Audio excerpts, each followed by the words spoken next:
Hola, me llamo Alex en representación de mi grupo. En este video te explicaré brevemente sobre el Estado peruano y sus elementos, la ciudadanía y sus características. Además daremos a conocer algunos ejemplos de la violación de los derechos humanos en el Perú y para finalizar, te explicaré sobre la participación ciudadana y cuáles son los mecanismos de participación ciudadana. ¿Sabes qué es el Estado?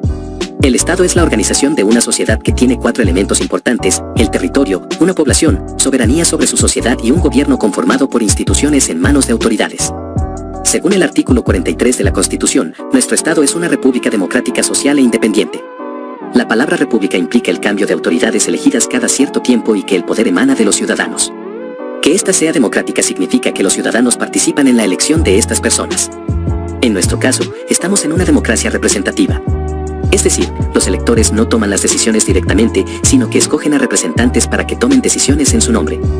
Cuando hablamos de un Estado soberano e independiente significa que dentro del territorio peruano no hay nivel más alto de poder y a nivel internacional tampoco estamos subordinados a ningún otro Estado. En el Perú, el poder no se concentra en una sola institución, contamos con el poder ejecutivo, legislativo y judicial.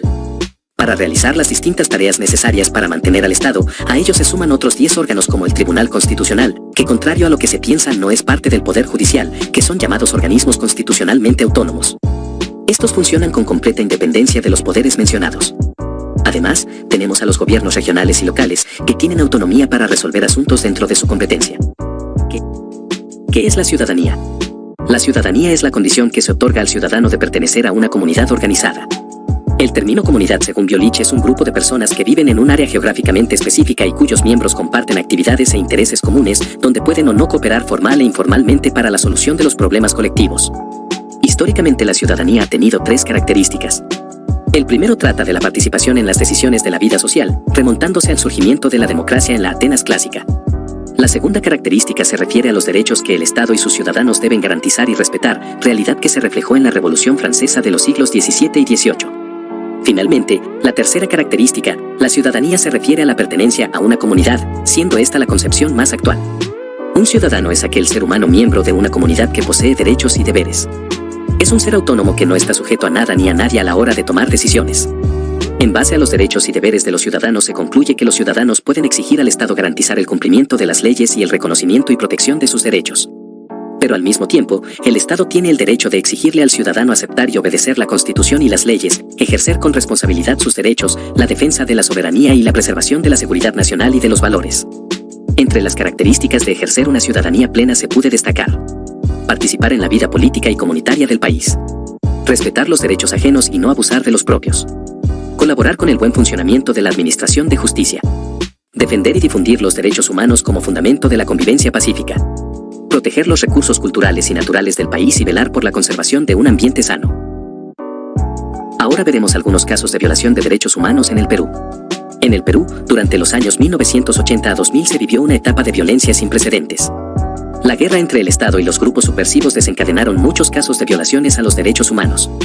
Según una estimación de la CVR, este periodo de violencia cobró la vida de 69.280 personas, de las cuales el 75% tenía como idioma materno el quechua u otras lenguas nativas y contaban con un nivel de educación más bajo que el promedio nacional. La tortura fue una práctica sistemática y generalizada tanto por los grupos terroristas como de los agentes del Estado, constituyendo en ambos casos delitos de lesa humanidad. La CVR ha recibido reportes de 4.414 casos de desaparición forzada de personas en 18 de los 24 departamentos del país. En el 65% de los casos el paradero de las víctimas todavía es desconocido.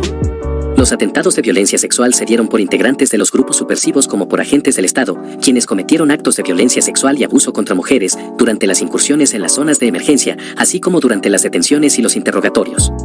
Miles de niños de diferentes partes del país fueron trasladados a las zonas de emergencia para participar de las acciones antisubversivas. Por su parte, los grupos terroristas realizaban el reclutamiento forzado de niñas y niños, en especial de las zonas de Ayacucho, Huancavelica, Huánuco y Junín. Desafortunadamente, un gran número de víctimas de violaciones de derechos humanos siguen pasando desapercibidas, no son reconocidas o atendidas y su derecho de obtener verdad, justicia y reparación aún no es atendido. Ahora, acercándonos a los más recientes acontecimientos en nuestro país, la violación de derechos en el Perú no ha disminuido. Remontándonos al año 2020, en el que se le privó a toda la población de la libertad de circulación para poder cuidar nuestra salud, pero, aún así, fuimos el país con mayor índice de muertos por número de habitantes. El accionar del gobierno fue lento, poco riguroso e ineficiente. A finales de ese mismo año se dio la vacancia del presidente al mando, Martín Vizcarra, y así el señor Manuel Merino asumiría el cargo al que renunciaría 5 días después en un clima de protestas violentas y el uso de fuerza excesiva por parte de la policía, acabando con la vida de algunas personas, en otro caso de violación de derechos humanos. Uno de los casos más recientes ocurrió en el pasado mes de abril, durante las manifestaciones causadas por el alza de precios de combustible y alimentos. Así como en el caso anterior, el uso desmedido de la fuerza por parte del cuerpo policial acabó con la vida de un grupo de personas. Medios de comunicación han informado que al menos 2 personas habrían fallecido por el disparo de proyectiles de armas de fuego, otras 4 habrían muerto en circunstancias no aclaradas aún, y decenas más habrían resultado heridas. De acuerdo con reportes oficiales, al menos 18 personas han sido detenidas en Lima en este contexto. ¿Sabían que hay distintas formas en las que ustedes mismos pueden luchar contra la corrupción y la conducta funcional en el Perú? Hoy vengo a hablarles de una de ellas, la participación ciudadana. ¿Sabemos qué es exactamente? Es la capacidad que tenemos todos los ciudadanos de influir en el proceso de toma de decisiones de los asuntos públicos. Es la manera en la que nosotros podemos hacer valer nuestro derecho a intervenir en la vida de la nación y a contribuir a mejorar su propia calidad de vida. Por su parte, en la Constitución Política del Perú de 1993 reconoce los derechos de los ciudadanos a participar en los asuntos públicos del Estado. Sin embargo, la participación ciudadana no es solo dejar un comentario o hacer una denuncia en las redes sociales de una entidad respecto a un problema, es más que eso. Es, también, asumir la responsabilidad de tomar acción a través de los mecanismos de participación establecidos, para que el Estado funcione y logre una solución. Los mecanismos de participación ciudadana pueden ser abordados desde distintos enfoques tomando en cuenta la organización del Estado peruano y sus funciones.